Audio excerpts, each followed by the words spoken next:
It's just this. I mean, I love professional service businesses. Yeah. I probably should never have done anything else. Okay. And because you and I both understand it's all about service. Okay. It's about, Just be involved personally, know what the hell you're doing, and serve your clients well. Yeah. And you will do well. Hey, everybody. I'm back in the studio here with my buddy and partner, Mr. Eric Howerton. Hi, Marcus Zweig. How are you? Good. By the way, it's Zweig, not Yes, it is. Zweig. Thank I you. heard somebody say the other day, yeah, you do that show with Mark Zweig? I'm like, no. No. Zweig, bro. Yeah, it's Long I like Budweiser. That's what I always tell my students, and they can remember it. Would you call it Budweiser? Yeah, No. would you call it Budweiser? The other one is they get A. Zweig. Zweig. I'm like, no. Or they go Zweig, Zweig. Yeah, It's like, why is it so hard? So Mark Zweig, thank you. another episode of Big Talk about small business. Hey, today we're going to be talking about dealing with professional service providers. Love it. I got some opinions. I do too. I've got a lot of experience with them.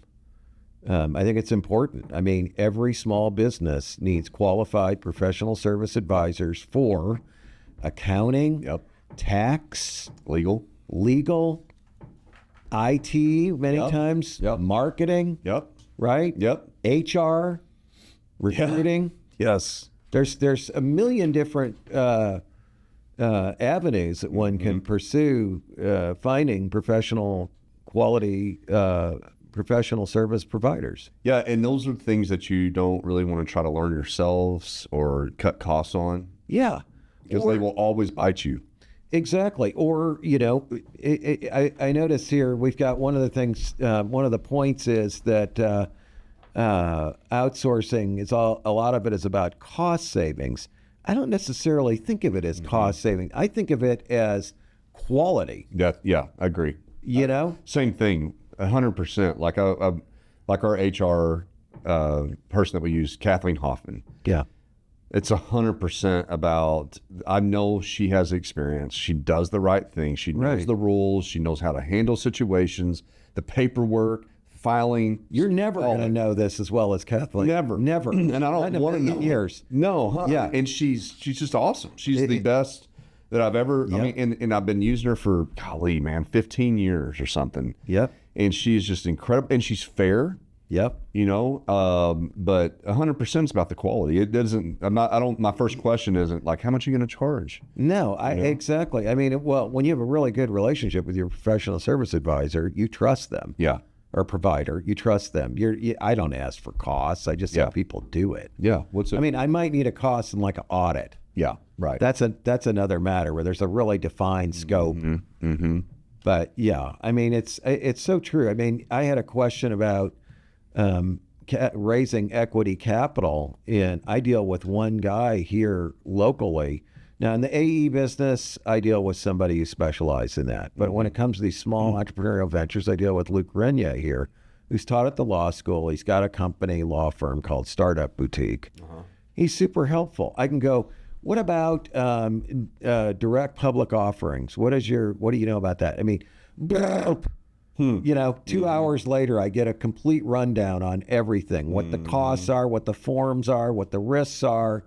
How am I going to possibly learn that? Right.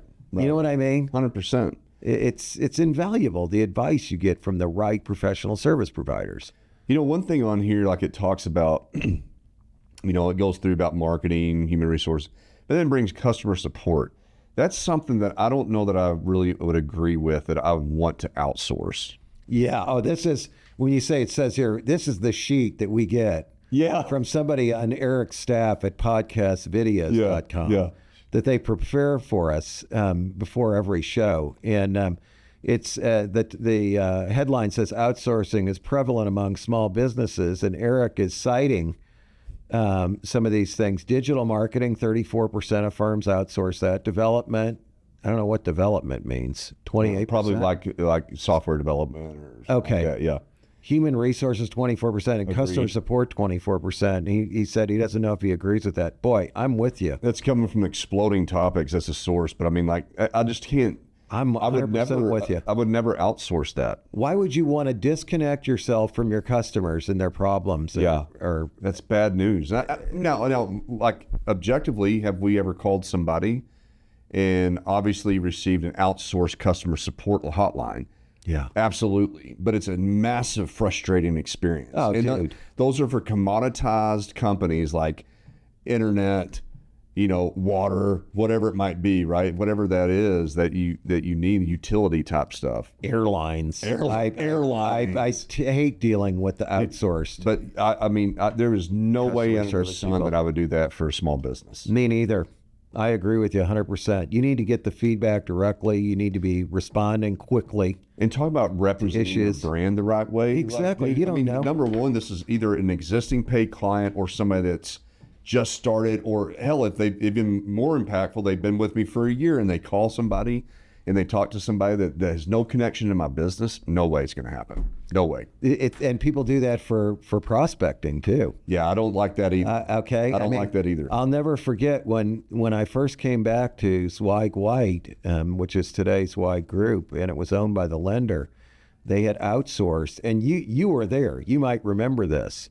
They had outsourced a lot of outbound calling to the Philippines. Do you remember that? I do, yeah. I got a recording of a voice message sent to me by one of my clients and friends whose board I was on of his company before we sold it for many years. And he was like, holy cow, this is who you guys have out there. Guy couldn't even pronounce the name of the company properly. That's not good, man. It looked terrible. We pulled the plug on that.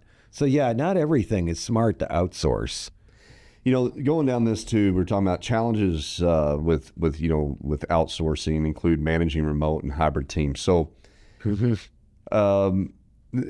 the stat? 58% of knowledge workers today work in hybrid arrangements. 78% desire flexibility regarding where they work, and I guess that's referring to the actual outsourced team. But I'm here to say that as a small business, I do have a couple of suppliers that are outside the area, but mostly, especially with the main ones, the legal, the HR, the IT, marketing. Dude, no way I would even hire. I don't use firms outside of my local area. I think that's really smart. I mean, yesterday I had a significant IT issue, and I called this Zweig Group support people, which is Megabyte right here in Rogers. Yeah. Okay. And I know the guy that owns it, Wes. And Wes wasn't there. I didn't ask for him. I got one of his guys. But the fact that they know us and have known us for a long time, they're so much more motivated, I think, to do a good job. Yeah. And to help us out. I mean, it's a genuine desire to help people they know. What's that worth? Well, it's worth millions, Mark. It's actually, that gives me a comfort to think that my team that's employed and all my providers want to help each other be successful. Exactly. It's a mutually beneficial thing based on relationships of people who actually care about each other.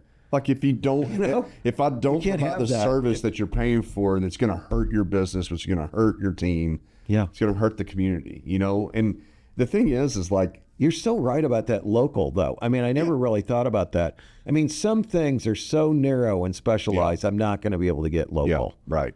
But we're in a big enough area where most stuff is local. I mean, just like the attorney I mentioned, Luke, I'm having lunch with him on Monday. Yeah. Nothing special to talk about, by the way. That's good. Okay. We just talk. You have we a have relationship. Yeah. Yeah. I care about him. I want to see him be successful. He cares about me. He tries to help me out. Yeah.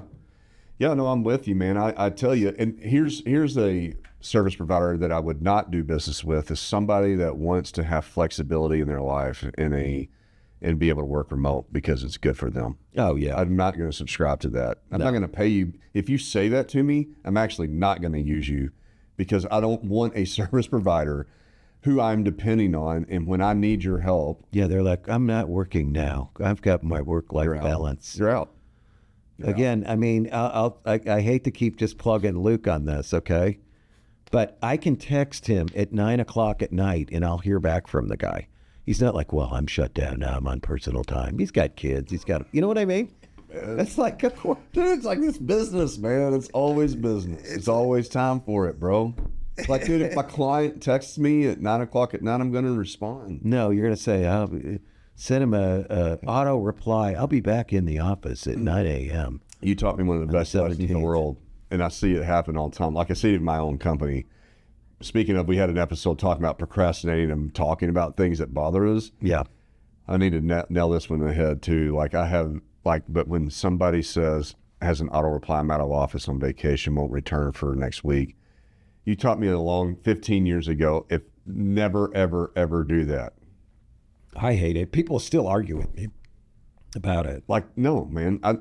The thing is, I always like the people arguing with me about it. And then I look at them like, how successful have you been? How many businesses did you personally own? Okay. right. It's like, no, man, you shouldn't have auto response. Like, I have not had one in 15 years No.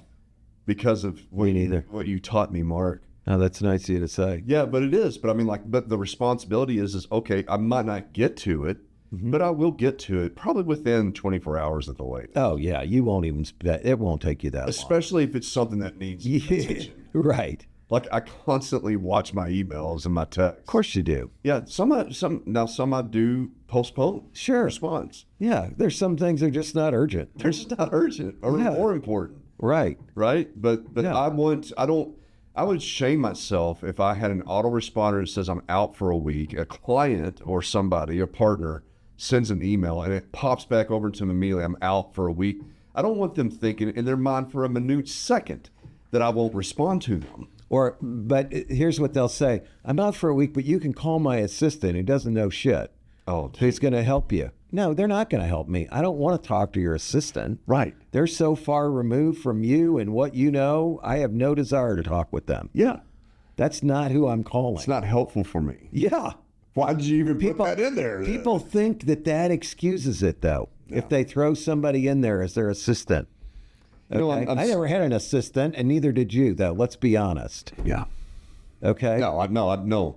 I've had people trying to get them to me. They've asked to help. I had somebody just not even 6 weeks ago says, I can really help you take this stuff off your plate. I can help. I'm like, Yeah. And immediately that request is overwhelming to me. Oh, me too. It's like, oh, so you're going to disconnect me from everything I need to be connected with and be a gatekeeper. What? How are you going to know what? I mean, You talk about anxiety riddled freaking suggestion.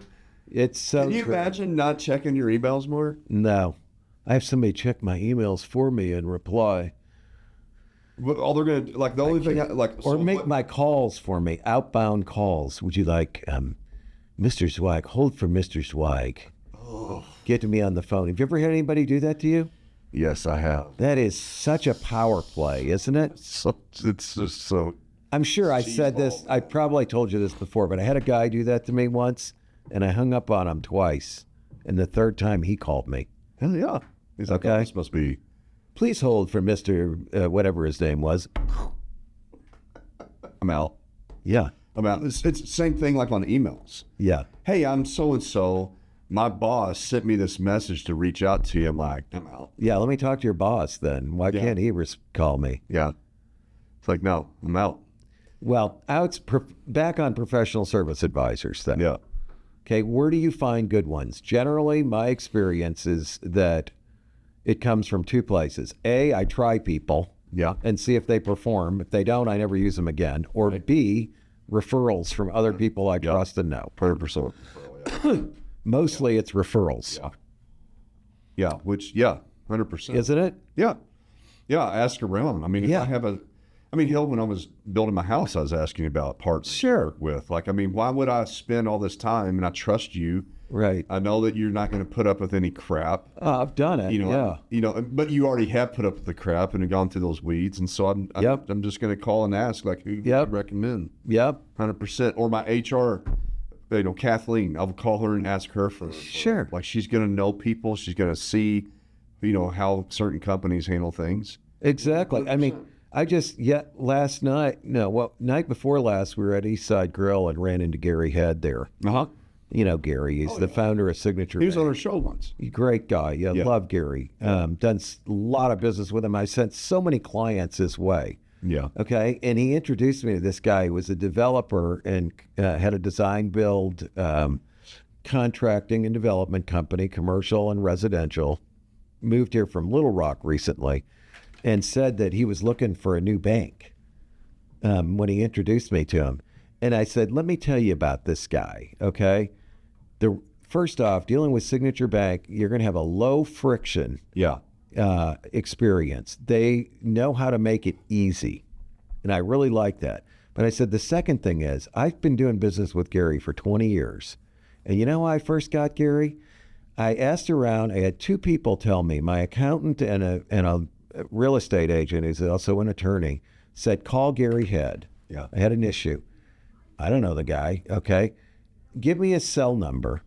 I call him. He answers the phone. He's in Cabo San Lucas at Tyson's place, vacation house. Okay. He answers the phone. He talks to me for like 20 or 30 minutes. Okay.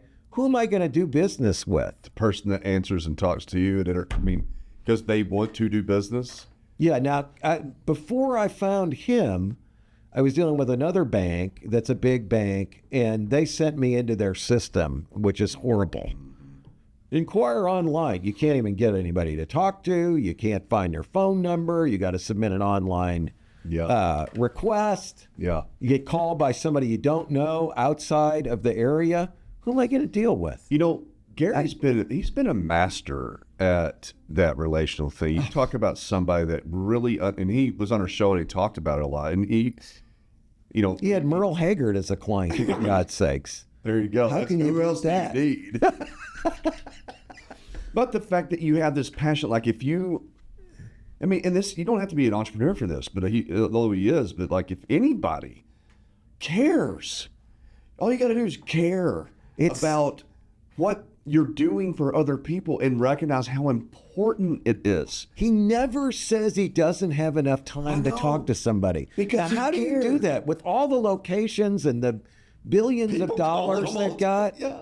Because he knows at the essence of it, it's him caring. Because he legitimately cares about being a banker. Yeah, and so About helping people. I know. After we saw him on Monday night, my wife, we go home, and she's texting Gary because she's got a client who's got a problem that needs Gary's help. Yeah. Okay? And the guy's like, he's responding at friggin' 9 o'clock at night. Yeah. And he's going to deal with the guy. And I know he'll help him. He's got a great business. He's got a horrible bank that's not responding to his needs. After 20, 30 years or whatever it is of building his business, he's dealing with a mega bank whose name I won't mention, who's not responsive and doesn't care about him. And yet Gary will take the time. Okay? And my wife's like, the guy is unbelievable. He'll always take the time. He's always going to take the time to sell a new client. Okay? This is a good point because I think it's subjective and I think it's important for people to hear.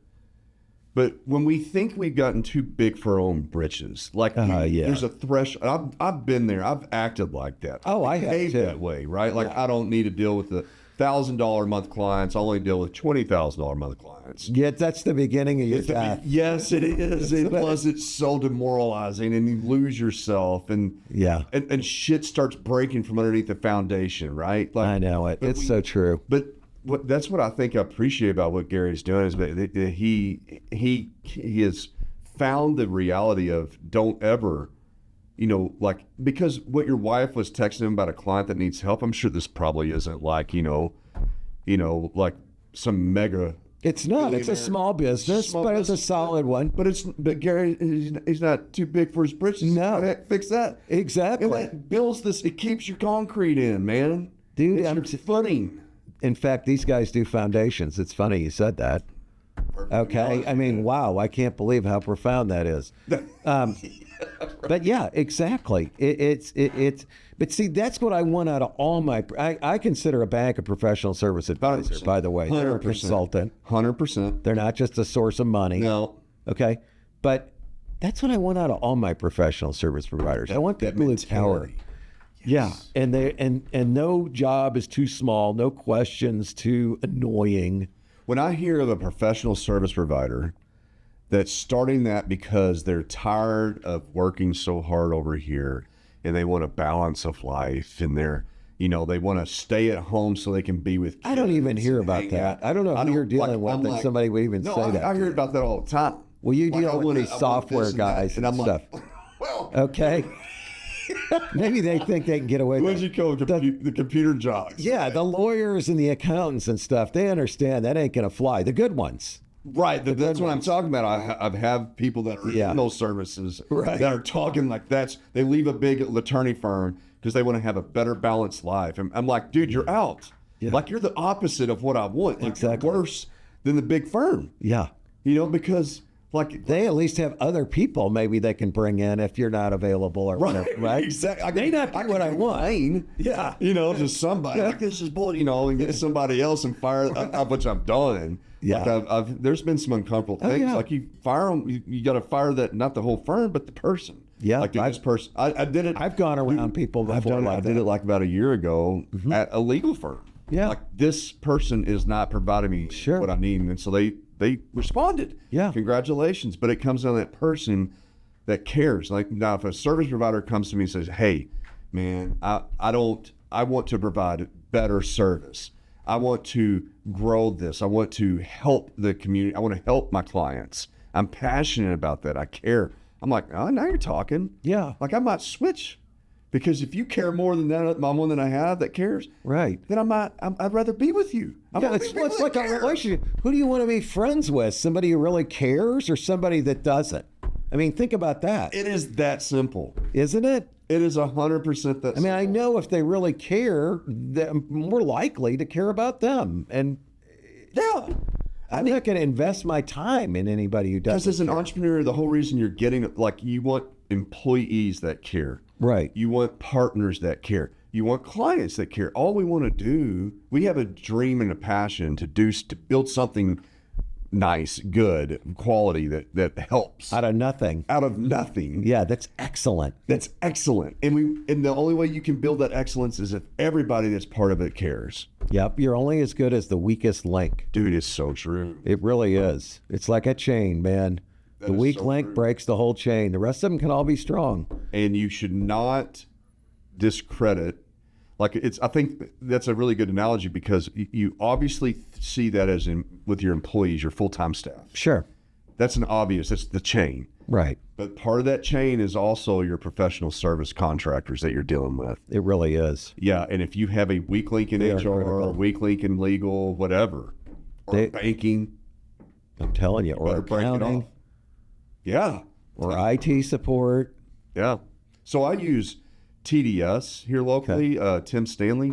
Mm-hmm. They're fantastic, man. I mean, they drop of a hat, they set you up, they come, they service it. It's fantastic. That's what it takes. Yeah. It's what it takes to be successful. 100% care. They're on top of it. I bet Tim Stanley's still involved with the business. Oh, he totally is. Yeah. He totally is. Yeah. Speaking of a service provider, like, this is personal, but we had Pascal's, right? We got, and I know that I have some friends that own a heating and plumbing business. You'd probably be pissed at me saying this, but the truth is, they came out, they fixed something, and they came out on a courtesy call to go and double check their work. Wow.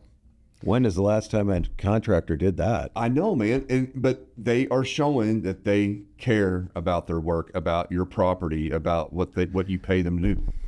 I mean, dude, I'm sorry, but that means a lot. Listen, it does. Just yesterday, I had a problem with electrical in my garage. I blew out some outlets, and I could not find the GFI or circuit breaker to bring these outlets back.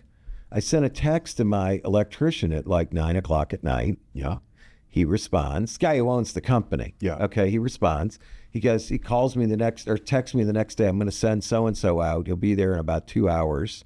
Sends these two guys out. I know the guys. Fix the problem. Then sent us a text and said there'll be no charge for that today. Okay. Who is this? I mean, it's Shane Hall Electric. Okay, it's such a beautiful thing. Who does that for you? I mean, it's like, you think I'm going to refer him to other people or not? Yeah. I know. We're going to refer him to our millions of listeners. that we have on the show. Yeah. Do you think I'm going to be out there like, well, I need to shop Shane? Because No. the last time they came, they charged me $180 to do something, and it only took them 30 minutes. That seems like a lot. No, I'm not going to. No, man. I trust them. They fixed the problem. Responsive. Responsive. They cared. Responsive to set up the call. Responsive to actually show up. Showed they cared. It's just this. I mean, I love professional service businesses. Yeah. I probably should never have done anything else. Okay. And because you and I both understand it's all about service. Okay. It's about, give it, Just be involved personally, know what the hell you're doing, and serve your clients well. Yeah. And you will do well. Okay. That's who we want working for us. We're not doing this to save money. I can't believe it. 83% of organizations have reduced costs through outsourcing. 59% use outsourcing services specifically to cut costs. I think those are probably big companies. Yeah, they have. Don't you? They have to be small companies. I mean, you wouldn't do that. No. Because it's not about the cost savings. Now, there are certain scenarios. If I have a full-time, and there's an agency or somebody that can do more services with better quality than a full-timer. Yeah, you don't need the full-timer either. Right. Yeah. Right. But I probably wouldn't make the move because they're cutting costs. No, you do it because of quality. Exactly. Yeah, they know better. So it's kind of like fractional CFOs is a good example. That's a big thing. There's a lot of companies out there that provide that service now. And, people are like, well, why do I want a fractional? If I'm going to pay $150 for a fractional CFO, I can go hire a real one for $150. Not the one you're getting from the fractional CFO company. True. That person might be a $300,000 or $400,000 a year CFO. You're getting them for $150. You're getting the best of them. Okay?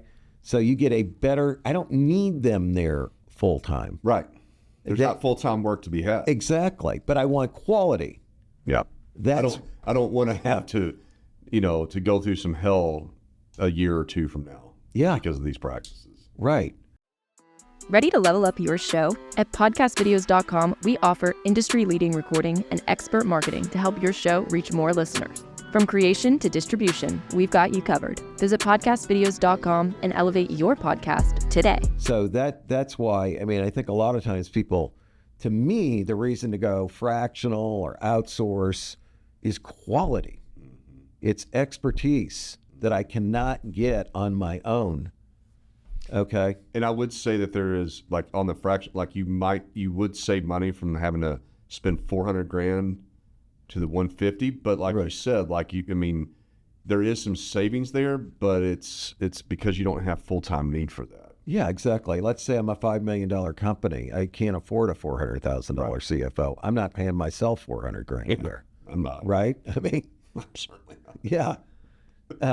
So yeah, it's interesting. Challenges.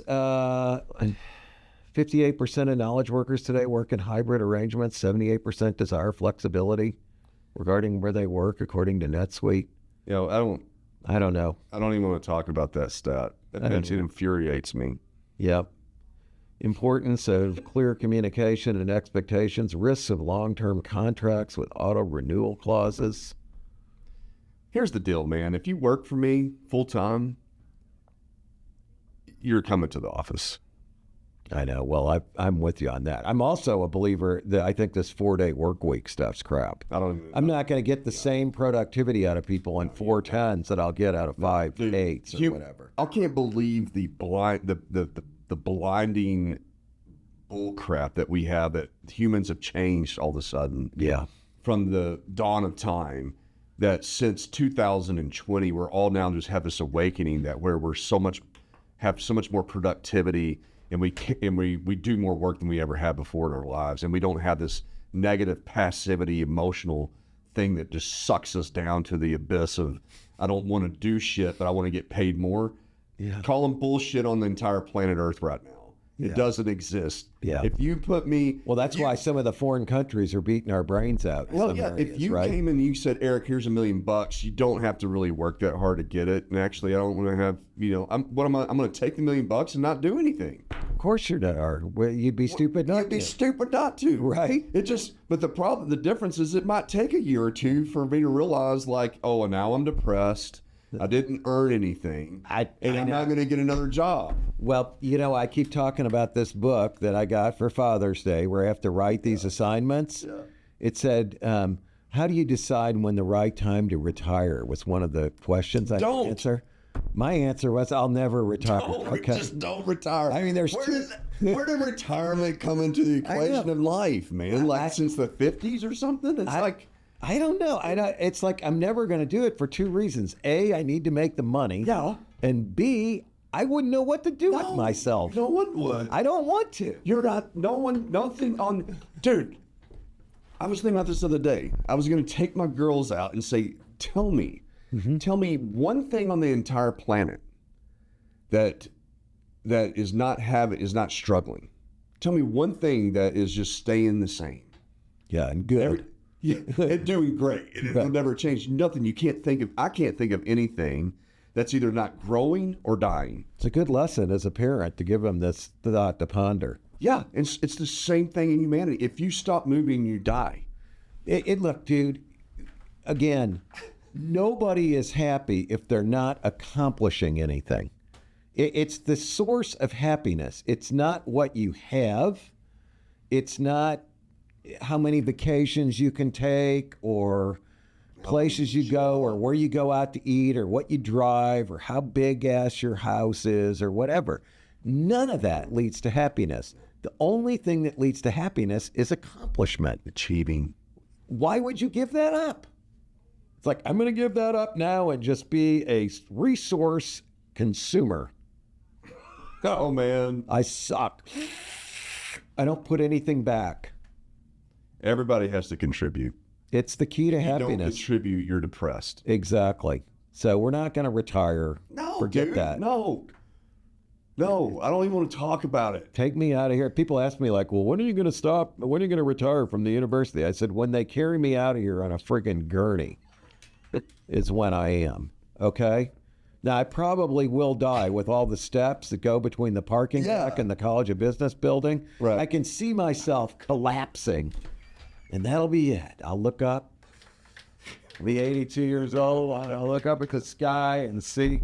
Dude, if I'm there, you know what I'm going to do? I'll be fine. No, you know what I would do if I was with you? What's that? That last moment. I'd pull your smokes out. I'd light up a cigarette, take a drag, and hand it to you. And let you smoke. But I mean, seriously, though, we're not going to give up. And we don't want professional service providers who are interested in doing nothing. Yeah, or hybrid work or balanced lifestyle and all that crap. I don't care. No, we don't care about any of that. Because you don't care about my business. So the moral of the story is, you want to learn the truth, tune in to Big Talk about small business. Till next time. Okay, until next time, we'll see you later from the studios of podcastvideos.com. We're here in beautiful Rogers, Arkansas.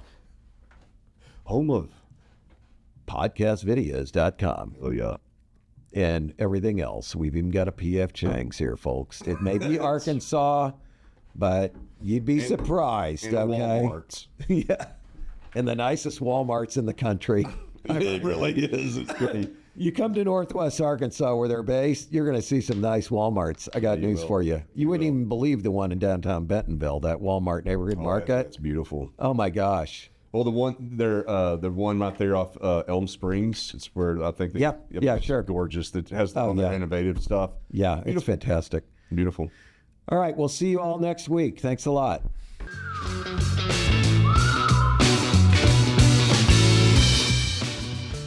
Thanks for tuning into this episode of Big Talk about small business. If you have any questions or ideas for upcoming shows, be sure to head over to our website, www.bigtalkaboutsmallbusiness.com, and click on the Ask the Host button for the chance to have your questions answered on the show. Stay connected with us on LinkedIn at Big Talk About Small Business. And be sure to head over to our website to read articles, browse episodes, and ask questions about upcoming shows.